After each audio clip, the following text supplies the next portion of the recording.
Thank you for downloading Season 6, Episode 11 of Baseball Pitching the Fix. I am your host, Joe Janish, and with me, as always, is baseball pitching motion expert Angel Borrelli, coming to you from Northern California and New York City. We are at the beginning of September 2019, and today we have a few different topics. First of all, in the MLB section, we will be discussing Craig Kimbrel's issue with his elbow and a couple other interesting items related to that. In the teaching moment, we're going to talk about the danger of excessive lateral trunk tilt. And Angel is going to explain what that means and what you should know about it. And in the pearls, we are also going to talk about how we can keep the shoulder safe and some other things that are kind of a mystery, but Angel will dive into them deeply when we get there. So without further ado, let's welcome Angel to the show. Angel, here we are, episode 11. How is it going? Everything's great. How are you doing? Just fantastic as always. So I wanted to start off today with, in the MLB section, one of my favorite pitchers, and I know you love him too because you just love the way he looks at the catcher signals, is Craig Kimbrel.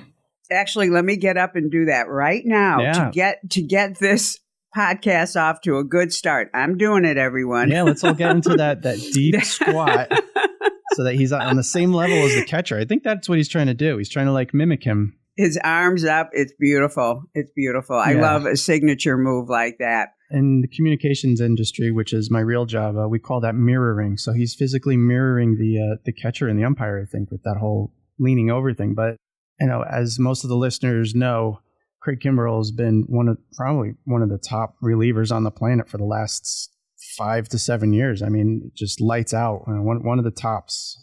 And his season started a little later this year because of free agency issues. And he's already been on the disabled list twice. Just as strange is, he's had some really major issues with his command. I mean, he hasn't lost any of his velocity. He's been up to 96, 97, pretty good heat going. And he hasn't been necessarily walking too many guys. Well, I guess he has kind of walked some guys, but he's really had command issues. And it just came up that he's on the disabled list with an elbow inflammation. And I think this is the second time he's had an issue with his elbow. He's had an MRI. It's come back clean. And I just wanted to come to you with this because, this is a pitcher who, again, lights out, amazing pitcher. He's had a lot of struggles with his command, but his velocity is there. So as a layperson, we see the velocity. We're like, all right, he can still throw hard. So maybe he's not injured. But there is an issue with his command. But, the elbow thing that they checked out, it says his MRI is clean. So what do you do next, Angel? I mean, how do you get him back on track? Is it something that you need to look deeper into the elbow issue, even though the MRI came back clean? Do you need to look at something else? We see this a lot. And I think that's one of the reasons why I want to bring this up is that we see frequently major league pitchers retaining their velocity, but still having command issues and just falling off the planet compared to where they were before. And I just wonder where you go next if it doesn't seem to be the injury issue, or maybe it is. Well, first of all, I think that, we can assume that his mechanics are similar because his velocity is still there. So when your mechanics start to fall apart, usually you're going to see a decline in both levels of performance. You're going to see velocity changes and location changes. So I'm always intrigued when it's a location issue. And I think that if you were going to want to have one or the other, that would be the one to have because the basic bread and butter is still there. That's what that tells me. Now, this is his second time on the DL this season, I think, correct? Yes. Okay. So the first thing that comes to mind is because pitchers don't know why all of a sudden they're not hitting the spots because nobody can really tell them. And we know, obviously, the coaches are looking at the major things, which is the major thing you look at is, his mechanics. His arm still looks good, especially when he's still hitting those high numbers. When you've got a kid that's in the 80s and his velocity doesn't change and he starts to have location problems, that's very different than someone is at a really high level of velocity and they still have location. So we're going to assume that he hasn't changed anything in his mechanics. So it's always intriguing to me when a pitcher starts to have trouble locating his pitches or being able to control the strike zone in the way that he wants, putting the ball where he wants. And it's because of how much it intrigues me that I've been and I think I've mentioned this on a few shows, I'm deep involved in very heavy research on the fingers and the wrist, because the last thing that happens with a pitcher is what he does with the ball. And what he does with the ball is a product of what he's doing with his hand, the amount of pressure he's putting on the ball. We all know the way the ball spins is because of the fingers. We know the fingers are because of the wrist, blah, blah, blah. We talk about that all the time. But when you have such an isolated problem with location, that means that something's happening at that last second, because at the last second, what the pitcher's doing with his fingers and where the pressure is and the way the wrist and the fingers are working together in the way that they time everything, if that gets off just a little bit, then the ball rolls to the fingertips too soon and you end up having problems with location, meaning that the pitcher isn't able to apply those precision movements that he uses to create the pitch that he wants. And there's very intriguing research where they talk about the timing of the way the wrist works with the fingers. And you guys don't have to understand all this research. Trust me, I'm on like my 100th read of some of the articles. When you really want to digest information that's really technical, that would be way too technical for this podcast and almost too technical for me, you have to keep reading it. And when my job is to glean the important information and then be able to use it on the moment in the field.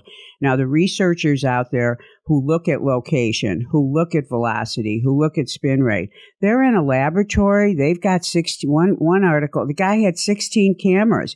The way they're doing research is unbelievable. But it's not practical for those of us who have a situation like this where a pitcher starts to have location problems.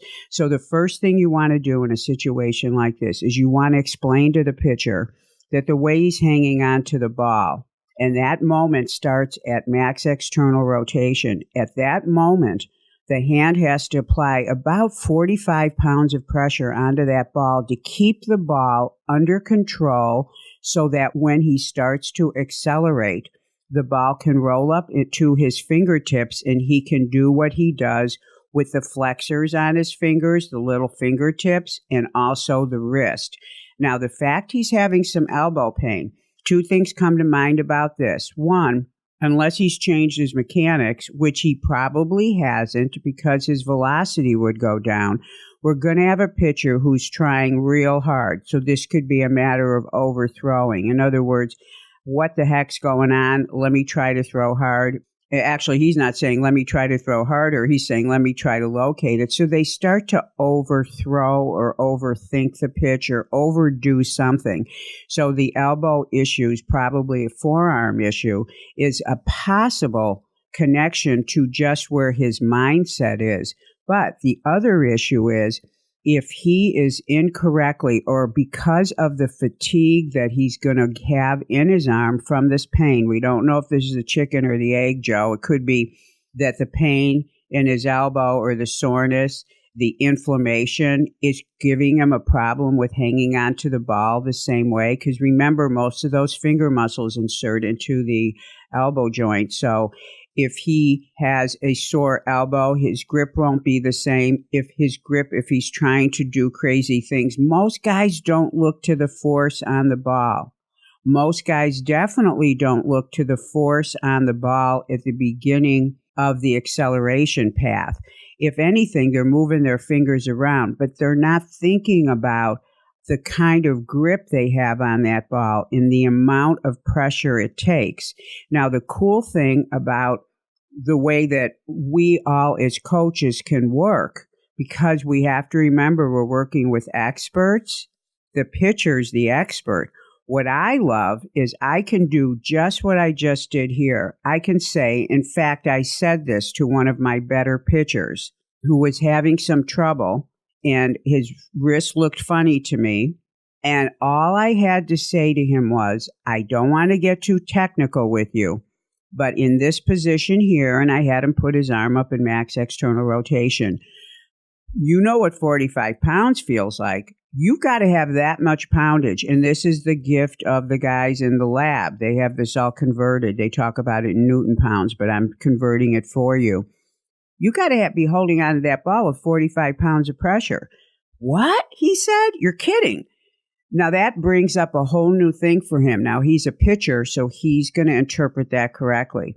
You have to hold on to that so that when you get to delivery, you have the same amount of pressure that you need to have. The fingers and the wrist have to work together.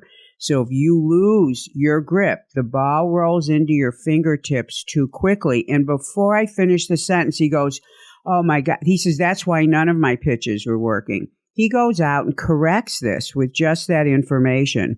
That's all we need to say. So when you have a pitcher who's having a location problem and you're scratching your head and you've done everything, talk to him about the holding of the ball, the amount of pressure on the ball when he gets into max external rotation, and make sure that just ask him to pay attention to the way the ball is rolling out of his hands so that he can put his attention there. And with that type of attention on a pitcher that is especially at the level that Kimbrel's at, you're going to have the pitcher make the adjustment that's necessary. And quite frequently, even if it's not the problem, it ends up solving the problem, because the issue is that if the ball isn't going where you want it to, even if it is caused because the pitcher's got a crazy way he comes through acceleration or whatever, the very last thing he's doing is having a problem with his wrist and fingers that could be caused by something else.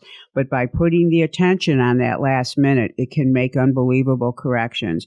You know, I've said this before. When a pitcher is missing up, which usually does mean, by the way, that the ball rolls up out of the hand too soon, and so the pitcher can't get that force to pull against it to create that backspin that keeps the ball down.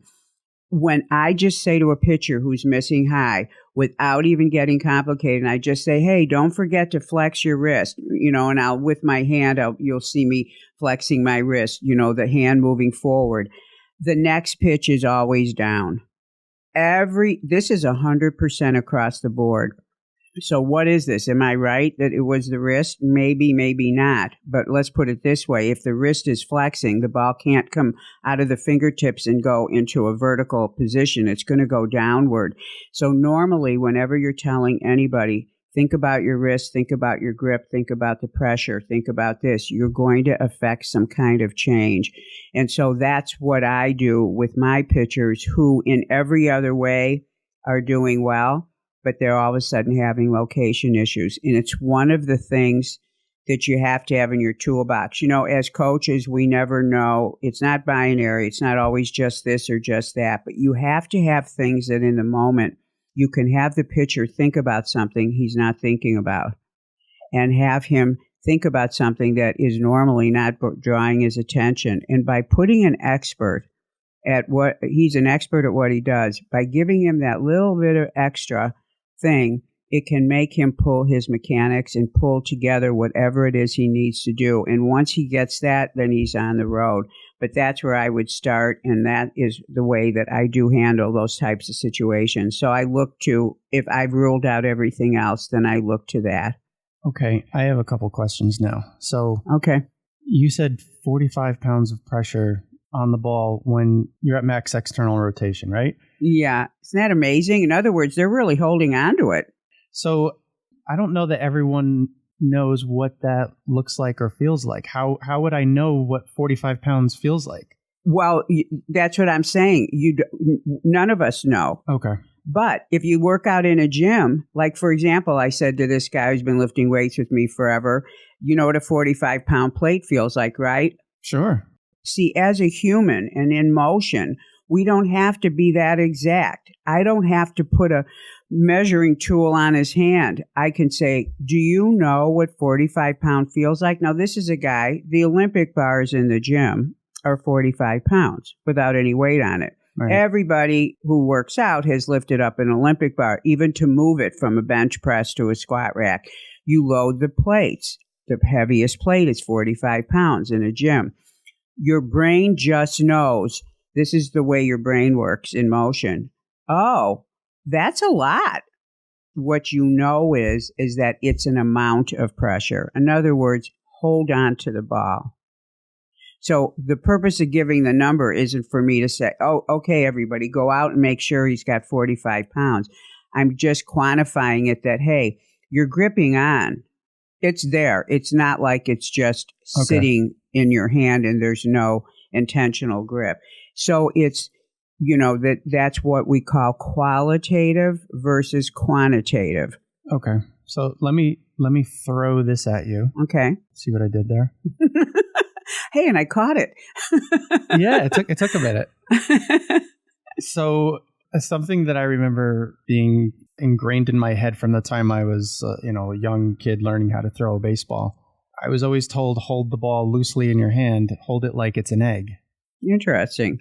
And I trying to think back to where that came from. And I remember it being repeated by many different pitching coaches and position coaches. Like whenever it came to throwing the baseball, you were supposed to hold it as lightly as you could so that your wrist would stay kind of flexible, because there was this idea that if you have a flexible wrist, that adds more velocity to the ball. It's you're able to get more wrist snap or whatever. Like that's the thinking from old school, from 30, 40 years ago. And the idea is to hold the ball like an egg. I think the idea was that you didn't want to hold it so tightly that your wrist would be stiff. Because you have to flex it at the end to keep the ball down, right? Right. Inflection, by the way, everybody, is if you just put your hand out, put the palm up, and you bring your fingers towards your forearm. Yeah. Because you can't go the other way. That's flexion. And that's what happens. If you turn it the other way and do that, you'll notice that's what the pitcher does. Yes. And I know I've heard that same thing too, Joe. Right. And that's why I've never looked at pressure on the ball other than to understand the two fingers and the way the pressure differential is for the way you want the ball to move. But here's the thing about what I'm saying. I'm not saying that Kimbrel or any other pitcher should completely change the amount of grip every pitcher knows the amount of force to have on the ball. Because the ball is moving through air and you don't want to drop the ball when you come out of the glove, the pressure starts to increase normally. And when you get to that back position, it's probably the place in the motion where a pitcher has the most amount of force. So every pitcher is, whether he knows it or not, holding onto that ball in a way in that position that's more forceful than some of the other positions. But here's the key. The key isn't, hey, you're not holding onto it hard enough, or you've been pitching all this time with the wrong amount of pressure. It's you have to have a certain amount of pressure so that you then can control what the fingers and wrists do. If you've changed that or altered that at all because your forearm is hurting, if through fatigue, and this is what the researchers are suggesting, when a pitcher gets fatigued, he starts missing. And they think it's because of the way the fingers and wrists lose their relationship of how they work together. So they lose grip on the ball and the ball rolls up because they know for sure the ball rolls up sooner on a pitch that is a high miss. This is something they know. So they're assuming that what happens is this delicate timing that every pitcher has. Remember, we're talking about someone who has it and then loses it. So now to get it back, we're bringing up topics that isn't to change him, but to say, hey, put your little brain behind this little detail, because this is the detail that would cause a good pitch to go bad from a good pitcher. See what I'm saying? So it's a different way to look at it. It's a way to understand. And what happens is when a pitcher gets injured or he's sore, he's fatigued, that precious timing is lost. This is what they're finding out. And it's that timing between the way the wrist and the fingers pull on the ball, the way all the activity goes against the ball, that creates the rolling and the pulling on the ball to change. And so when you've got this happening as not just in late innings, but all of a sudden performance, this is something you can mention so that the pitcher, for example, my pitcher said, wow, you want to know something funny? The ball just wasn't coming out of my hand right. And then he tells me, I can't believe the difference this made. But this is a guy who was also, he had a little bit of velocity and location issues going on. It improved both of them immediately. So it's not to say everyone go out and measure and change everything you're doing. It's, hey, make sure you haven't changed this. This outing you're having right now that's all of a sudden not going well, make sure you're not getting tired in your hands. This is just the way you coach, which is to bring up things where they can put their attention to make sure they're not getting sloppy in a part of the motion, because location issues are a matter of how the fingers are against the ball with the force.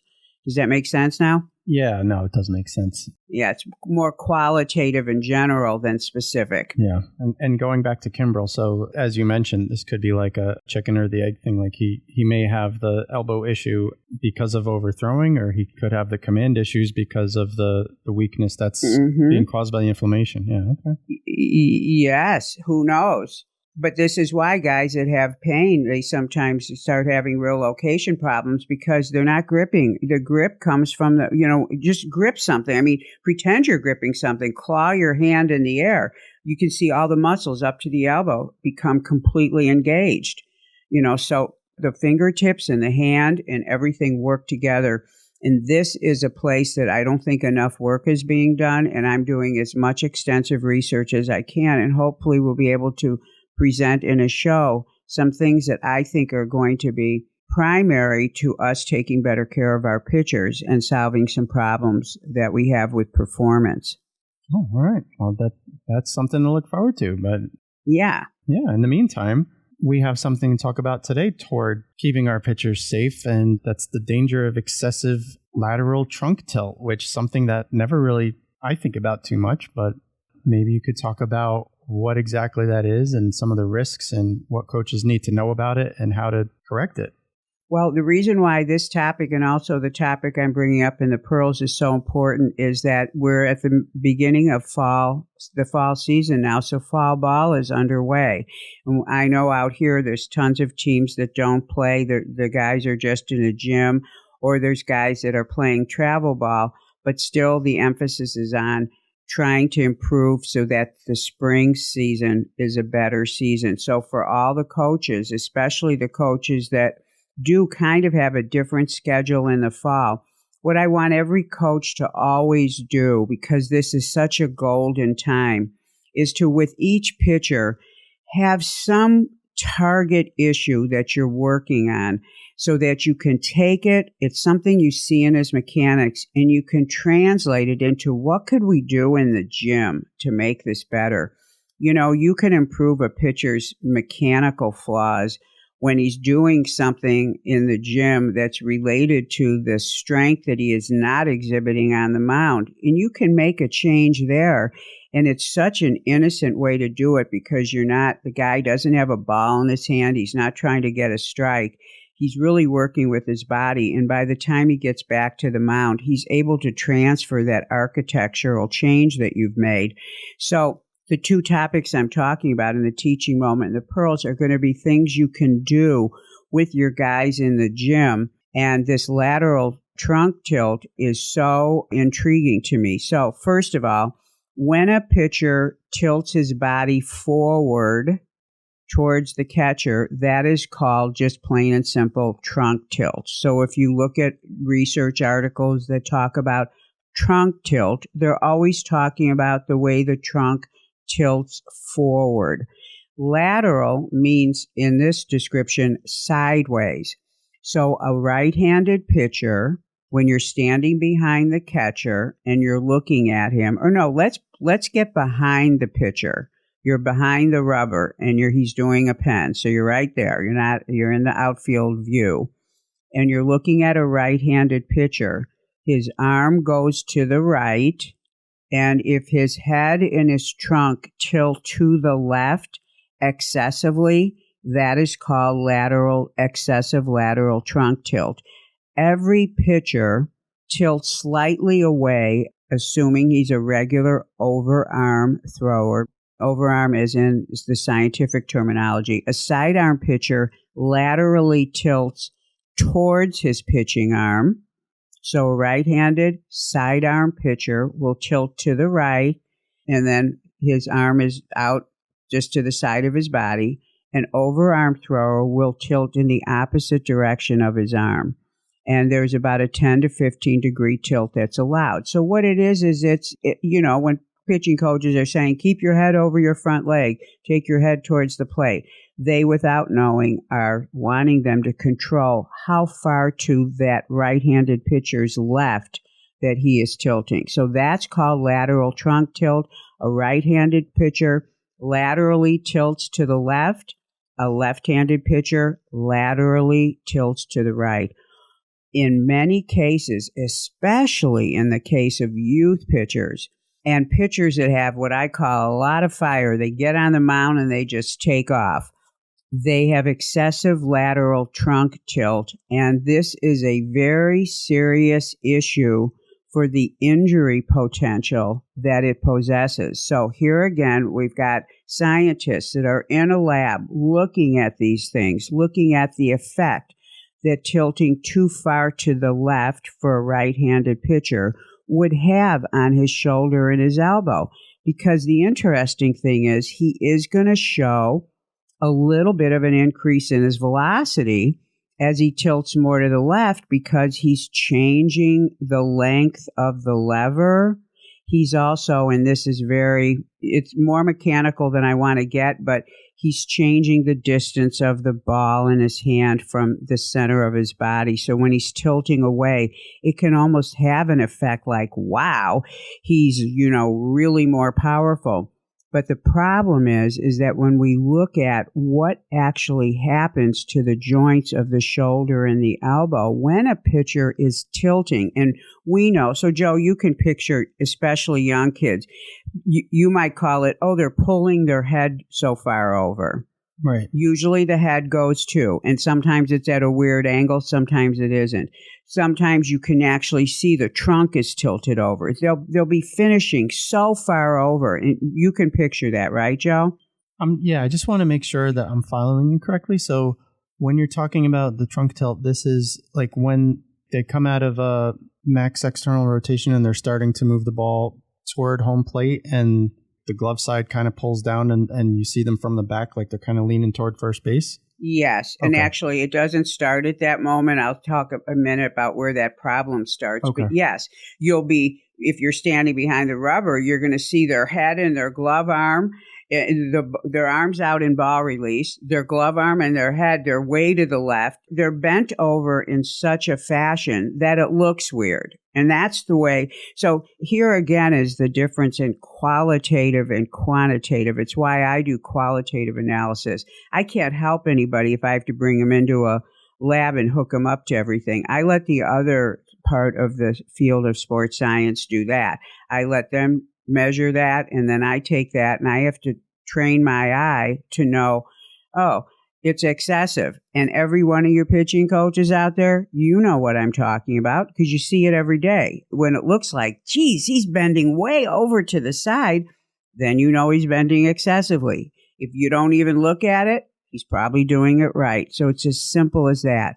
But in the cases of the pitchers that are doing that, it is very injurious because now these guys have gone and measured it and the amount of increase of force, especially at the elbow.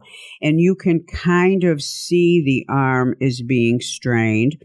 And also one of the things that I find, being someone who works so much with pitchers who are coming off of surgery, I've never met them. They get referred to me. They call me. There is a commonality among certain elbow injuries, and it is this excessive tilt. And the reason why it's so dangerous, and they've measured it in the lab, they already know how much the UCL can take in terms of the amount of force it can handle. And baseball pitching is pushing it beyond that amount of force. That's why we always talk about you have to have muscles to help that ligament because it's already overstressed. Well, when the pitcher also has this lateral trunk tilt too excessively, he's going to increase that even more and put him in a total danger zone. So if you've got a pitcher on your staff and it's fall ball and you go, this is him. And by the way, frequently pitchers they have location problems when they're doing this as well because their wrist isn't quite behind the ball. What these pitchers have is a lack of strength through their trunk muscles. So what we need to do is teach pitchers to be a little more upright, meaning not so far to the left for a right-handed pitcher when he's excessive. So what you're going to do is try to train him to be a little more upright. And this is all coming from trunk strength. So what you want to do is you want to do exercises that train his trunk to move straight ahead instead of bending over. And that bending starts to happen, and this is to your point, Joe, it starts to happen as he's making his stride. He's striding out and he's sideways to the plate. But the second that foot hits down and he starts turning, that is where he starts to tilt to the left. So he hasn't already squared up to the plate. He's turning in a circle that turns him to the left. So pitchers have to be taught how to move sideways without turning. It's just like driving. You've got to know how to drive straight. You don't turn too soon. Same thing with the body. You've got to be able to go back and forth straight. You've got to be able to control your trunk when you're moving sideways. And when you combine the movement sideways to rotating to square up, you've got to make sure that you're turning on a very nice even plane. These are all things that can be done with appropriate training for the trunk musculature in the gym. And it can be done by, in your head, looking at where is this pitcher having a problem and teaching him how to control his trunk during those movements. And most of the time, they're already doing exercises that are important for the trunk, but they're not connecting the dots. So for any pitcher you have that is laterally flexing, show him this on the film and then show him where you want him to be and then create movements or use movements. In fact, we have on one of our podcasts, I think it was last year, there's a whole good morning sequence that is exactly the exercise where we do a regular good morning, then we do a good morning with the pitcher in his ball release position. So it's like he's doing a lunge and he's doing a forward trunk tilt. So if you go back to the podcast and just look for this, in fact, it was one of my clients was home in off season and we filmed this. So there's some exercises there. You can contact me if you need more ideas. But I want you to try to look at this as a skill that is a reflection of a weakness in the trunk. And, once again, when you make any body part stronger, even if you don't get exact, you don't have to match it to the movement in pitching. But when he brings a stronger trunk and a stronger low back and abdominal section to the mound, he's going to be less apt to rotate incorrectly because he's built the correct strength, and that's the way the body works. So that you don't have to have I create exercises that match movements, but I also do basic general training. So this is a trunk issue and training these muscles. So don't let your pitchers get away with this. And also now is the time to develop that skill. It's perfect to do right now. By spring, you could have a pitcher that knows how to stay more upright and go more forward than he does sideways. Okay. So I have a question related to this, I think. Many pitchers are taught that velocity, for example, comes from rotation and rotation of the hips. And I think that pitchers may get in their head that they need to rotate more or rotate in a way that they're really not supposed to. Like, because I know that I see the effects of it when they kind of go into their leg lift and they kind of turn a little bit toward, the outfield. And then when they come out of it, would that be something if they over rotate that way? And then when they come out, it kind of like gets them a little too far over and may lead to this trunk tilt issue? Yeah, on a mechanics level, he's starting, the pitcher starts sideways to the plate and then he has to step and turn. Right. Okay, it's just a half turn. If a pitcher is overturning, he's going to get this lateral trunk flexion. So he's going to be totally too much to the left. And in a sense, you could talk about that as being a circle. So if he's doing anything circular on balance, meaning he's on balance and he's counter rotating, meaning he puts his leg towards the outfield, he is literally contracting the rotating muscles on the standing leg. So when he comes off of that, he's going to swing in a circle and his whole body will follow that circle. So yes, on a mechanical level, things he's doing can be the cause of that. And that is for a good coach to look at and say, hey, he ends up way over here. Where did he start that problem from? It always starts right prior to foot landing, but that issue can start on balance. So yes, that's a very good point. So when you're getting to the mechanics of this prior to spring, you want to definitely work with whatever issue you see as the cause of it mechanically. However, the pitcher who's doing that has weakened his trunk musculature so much that if he doesn't change that in this off season or start to strengthen that, he's not going to, no matter how much he wants to, going to be able to straighten out because he's flexed so far to the left that his right side of his trunk has become extremely weak because it's had to stretch way over there. So the right side of the trunk would have to be strengthened, and so he can release that left side, and now you've got someone who's starting to become balanced. So yes, looking at that issue when you're dealing with the mechanics and then allowing that pitcher to have developed a good trunk, you put those things together and you're going to have a pitcher that moves better down the hill. Okay, thank you.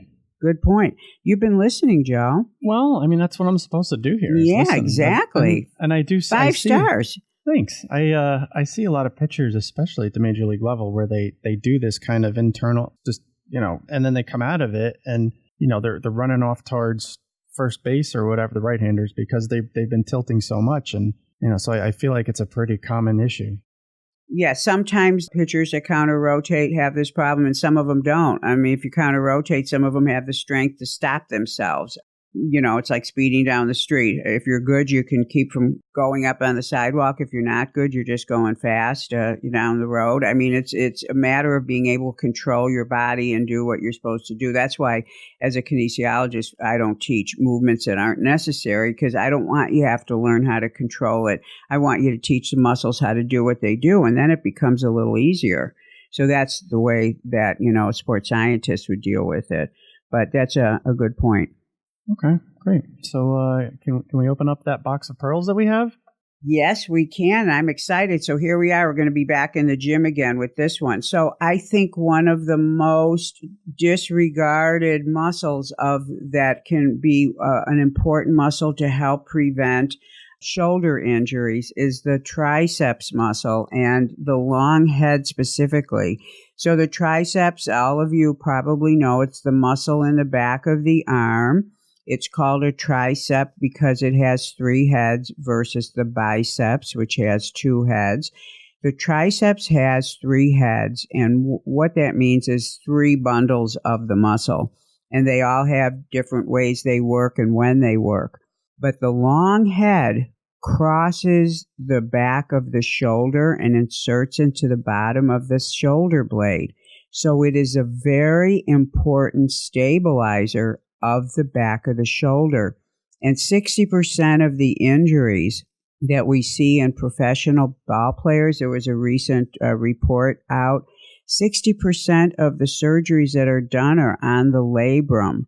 And the labrum is the cartilage of the shoulder that gets completely thrashed when the arm itself, as it sits into the shoulder, is moving around in a strange way where the rotator cuff can't handle it, and it ends up actually digging in until you finally tear something. And the labrum surgery is not a surgery you want a pitcher to have because it's going to affect his external rotation and everything. But 60% of the injuries come from the shoulder. So in addition to all the things we always talk about, how can we take this on as a primary? It's just like with the lateral flexion. If we see that in mechanics, we got to fix it because that's a tool to keep pitchers healthy. Well, if you train a body part in the gym, you don't have to look at how a pitcher's using it or whatever. If you make it strong, then the chances of it doing its job to stabilize the back of the shoulder can be really heightened. So I have always been a strength coach that my pitchers swear by the triceps work. We do heavy tricep training throughout the year. We never forget the triceps. So what I want to talk about is I want to give you 4 or 5 exercises that I want you guys to start doing with your pitchers in the gym, because the pitcher needs every little thing he can get to help stabilize the back of the shoulder. And so since you're already training the arms, it's important to make sure that you're getting the long head of the tricep. Now, why am I even bringing this up? Because as it turns out, and this is again from doing studies on EMGs, et cetera, which is what my job is, the long head is a very powerful head of the arm. And it crosses the shoulder, meaning it doesn't just straighten the elbow, which is what the other heads do. And, the triceps is responsible for just straightening the elbow. It straightens it, the biceps flexes it. But this long head works at the back of the shoulder. Because of its dual nature, the nervous system doesn't innervate it at some times because it would kind of maybe throw off what you're trying to do. So many exercises that are done in the gym that are people's favorite exercises really don't recruit the long head. And that is why I've always been intrigued with the arm muscles and have created great programs for pitchers, I decided to go with an emphasis on long head training for a cycle with my pitchers, just so I could be sure that they were recruiting it. So I want to give you a list of exercises, and these exercises are straightforward movements. Most of you will know them because most of you do train. Some of them are in my elbow book, not all of them. You can put in the name that I'm giving and probably a picture would pop up on Google. You can write me. I will always be able to describe it. But all of you who have strength coaches, they will all know what these exercises are. But these exercises recruit all 3 heads of the triceps, and the long head of the triceps is critical for shoulder stabilization for the baseball pitcher. So, you ready, Joe? I'm ready. You ready? Okay. So I think everyone knows what a skull crusher is. This is a favorite exercise of bodybuilders, and most kids know it. They learn it when they're young. It's a lying skull crusher. And I'm not going to describe it because it'll be too complicated. But everyone, if you don't know what it is, any explanation is not going to help. But those of you who know what it is, it's actually a barbell extension. But it's a lying barbell extension. But it's called a skull crusher. And it needs to be done with an easy curl bar. But here's the deal. If you do it on a decline bench, it recruits all 3 heads of the triceps. If you do it on a flat bench, it recruits only 2 heads. And the long head is not one of them. So, decline skull crushers. Favorite exercise of all pitchers. Great exercise. All 3 heads are working.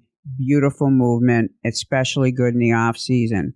Second exercise, and if you have my elbow book, this one's in there, an overhead dumbbell extension. And this is where you're working single arm, 1 dumbbell at a time, and you're standing. And this is also one of the exercises that are in my warm-up program and recovery program. If you own the First Pitch Strike program, you can see what it is, but of course this is done with a dumbbell.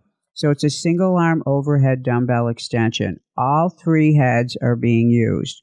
The third exercise I want you all to do, and by the way, do all of these in one workout. And the order I put them in, you can do them in this order. I'm going kind of from the hardest to the easiest.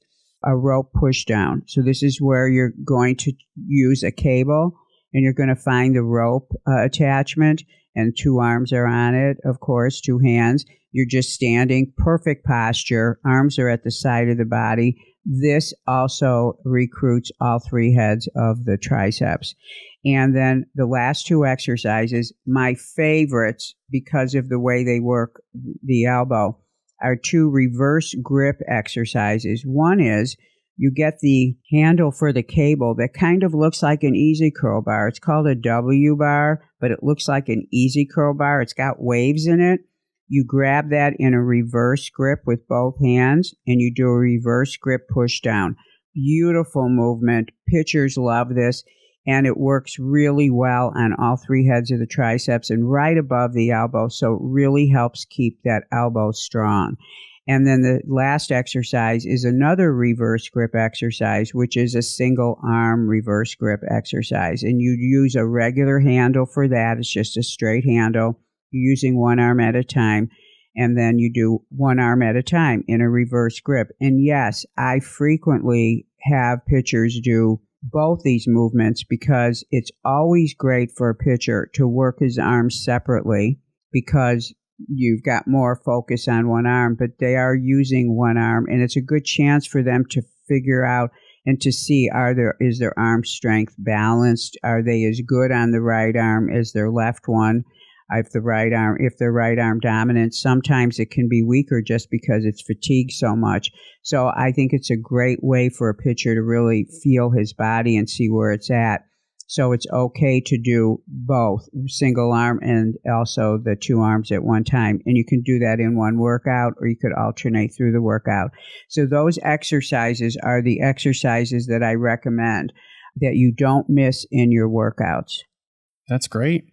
Yeah. These exercises will be listed in the show notes, so if you want to reference them, just go right there and check them out. Yeah, and don't hesitate to call me if you have any questions or email me because I can dig up photos or something or talk to you in person and explain it. But your good strength coaches will know what these are. Yeah, and the skull crusher, I just like the name of that exercise. That's the only reason I do it. I've been lifting weights my whole life, and I've never used that term. But when I started working with pitchers, I would say, "Oh, we're doing a lying barbell extension," and they'd say, "Hey, come, we're going to do skull crushers." And so I just kind of got with it. Guys love the name. Yeah, it's much cooler when you present it that way. Exactly. So when in Rome, I call it skull crusher. But interesting point about the decline bench. Yes, isn't it? I mean, if you are going to exercise a tricep, you do want to incorporate all three parts of it, as opposed to just two, right? Yeah. In fact, I created a pre-exhaust superset, which means that I did some fancy stuff that us experienced strength coaches know how to do, and I've created a killer workout where I actually had them working the other two heads and then supersetting with all three heads. And it's seriously hard because you've got two heads that are tired, and now it's keeping up with the long head, which is the strongest. But here's the deal you want to remember. The long head stabilizes the back of the shoulder, critical in keeping that arm in place.